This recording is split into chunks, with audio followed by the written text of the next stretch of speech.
গাজীপুরে ঢাকা ময়মনসিংহ মহাসড়ক অবরোধ করে বিক্ষোভ করছেন একটি পোশাক কারখানার শ্রমিকরা। এতে বন্ধ রয়েছে যান চলাচল।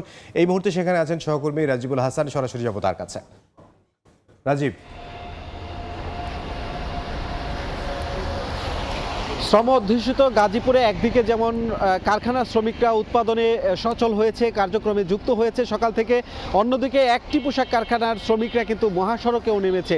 অর্থাৎ সবগুলো পোশাক কারখানা আসলে তারা স্বাভাবিকভাবে সরকারের এবং মালিক পক্ষের বৈঠকে যে সিদ্ধান্ত হয়েছে 18 দফা বাস্তবায়ন করার যে ঘোষণা দেওয়া হয়েছে, সেই ঘোষণা শুনে উজ্জীবিত হয়ে কাজে ফিরলেও এদিক দিয়ে কিন্তু যে ঢাকা ময়মনসিংহ মহাসড়কে যানজট লেগে আছে। এর কারণ হচ্ছে একটি ফ্যাক্টরির শ্রমিকরা তাদের বকেয়া বেতন রয়েছে আমরা জানতে পেরেছি। তারা গাজীপুর মহানগরীর যে হারিকেন এলাকা, সেই হারিকেন এলাকায় তারা মহাসড়কে অবস্থান নিয়েছে এবং বিক্ষোভ করছে, যে কারণে আপনারা নিশ্চয়ই দেখতে পাচ্ছেন যে মহাসড়কের কয়েক কিলোমিটার এলাকা জুড়ে কিন্তু যানজট সৃষ্টি হয়েছে। একদিকে বৃষ্টি এবং এই বৃষ্টির মধ্যে যারা আসলে এই মহাসড়ক ধরে রাজধানীর দিকে প্রবেশ করছে তাদের কিন্তু দুর্ভোগের শেষ নেই।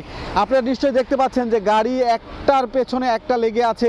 কিভাবে আসলে এই যানজট কতক্ষণ নাগাদ আসলে শেষ হবে সেটি আসলে বোঝা যাচ্ছে না। আপনারা নিশ্চয়ই দেখতে পাচ্ছেন এটি হচ্ছে গাজীপুর মহানগরের হারিকেন এলাকা। এখান থেকে একদম সেই আরও সামনের দিকে অর্থাৎ 4 থেকে 5 কিলোমিটার সড়কে এই যানজট এখন পর্যন্ত সৃষ্টি হয়েছে। ঢাকামুখী লেনের এই অবস্থা। অন্যদিকে ঢাকা থেকে অপর যে লেনটি সেটি কিন্তু এই অংশে ফাঁকা দেখা গেলেও যেখানে আন্দোলন হচ্ছে অর্থাৎ এখান থেকে কিছু দূর সামনে, সেখানে কিন্তু 2টি লেনই একদম বন্ধ করে দেওয়া হয়েছে। এই কারণে মানুষ একদমই চলাচল করতে পারছে না। একটু বলে রাখছি, এই দুর্ভোগ তৈরি হয়েছে এখন থেকে 40 মিনিটেরও বেশি সময় ধরে কিন্তু এই মহাসড়কে আটকে পড়ে আছে। যাত্রীবাহী যেসব পরিবহন আছে সেই সকল পরিবহনের যাত্রীরা কিন্তু এর মধ্যে গাড়ি থেকে নেমে অনেকেই পায়ে হেঁটে তারা তাদের গন্তব্যস্থলে যাওয়ার চেষ্টা করছে, আবার অনেকেই বাইরে ঘোরাফেরা করছে। এমনিতেই বৃষ্টি, এর মধ্যে এরকম যানজট থাকার কারণে কিন্তু মানুষের দুর্ভোগ বেড়েছে। নিশ্চয়ই আপনারা দেখতে পাচ্ছেন এই যাত্রীগুলো কিন্তু গাড়ি থেকে নেমে তারা হাঁটাচলা করছে।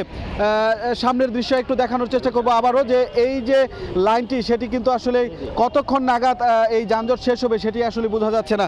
এখন পর্যন্ত আমাদের কাছে যে তথ্য রয়েছে, গাজীপুরে শিল্পোদ্যোষিত যে কারখানাগুলো রয়েছে সেখানে সকালবেলায় উৎপাদন সচল রয়েছে, অর্থাৎ বেশিরভাগ কারখানাই আসলে তাদের যে স্বাভাবিক কার্যক্রম সেটি চালিয়ে যাচ্ছে। তবে টঙ্গীতে যে একটি কারখানা, সেই কারখানার শ্রমিকরা এই মহাসড়কে নামার কারণে মূলত এই যানজট দুর্ভোগ সৃষ্টি হয়েছে। আইনশৃঙ্খলা বাহিনীর সদস্যদের আমরা কিন্তু এখানে খুব বেশি দেখছি না।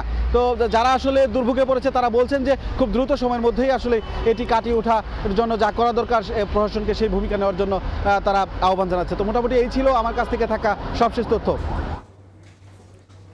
গাজীপুর থেকে সহকর্মী রাজিবুল হাসান।